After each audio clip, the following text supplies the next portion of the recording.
Hello besties, welcome back to another mini blog. పొద్దున్నే మా sister అయితే అక్క చాలా డేస్ అవుతుంది, ఈరోజు ఎలాగైనా పాయసం చేయాల్సిందే, ఏ రీజన్ అయితే చెప్పొద్దు నాకు చేయనని చెప్తే ఇంకా సరే తనకు కూడా తినాలనిపిస్తుంది, అలాగే చాలా డేస్ అయింది నాకు కూడా తినాలనిపిస్తుంది అని ఈరోజు అయితే పాయసం చేశాను.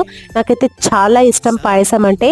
చిన్నప్పుడు ఏ అకేషన్ అయినా నా ఎవ్రీ బర్త్డేకి ఎవరైనా సరే, ఎవరి బర్త్డే ఉన్నా కంపల్సరీ పాయసం ఉండాల్సిందే, అంత ఇష్టం అందరికీ. అసలు పాయసం అంటే మా ఇంట్లో అందరికి ఇష్టం. సో ఇంకా మార్నింగ్ కుదరలేదు, ఆఫ్టర్నూన్ అయితే చేశాను పాయసం.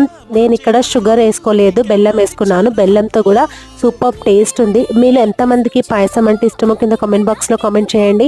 ఇంకా మా సిస్టర్ అయితే చాలా ఇష్టంగా తిన్నది, తను చాలా హ్యాపీగా ఫీల్ అయిపోయింది. ఎందుకంటే తను మధ్యలో ఒక 2 times కూడా అడిగింది, అప్పుడు నేను చేయలేదు. సో ఈ రోజు కూడా చెయ్యనని అనుకుంది, కానీ ఇంకా తను అంతగా అడిగినప్పుడు ఇక చేయాలి కదా, అందుకే చేశాను. వీడియో నచ్చినట్లయితే please do like, share and subscribe to వస్ మోనికా.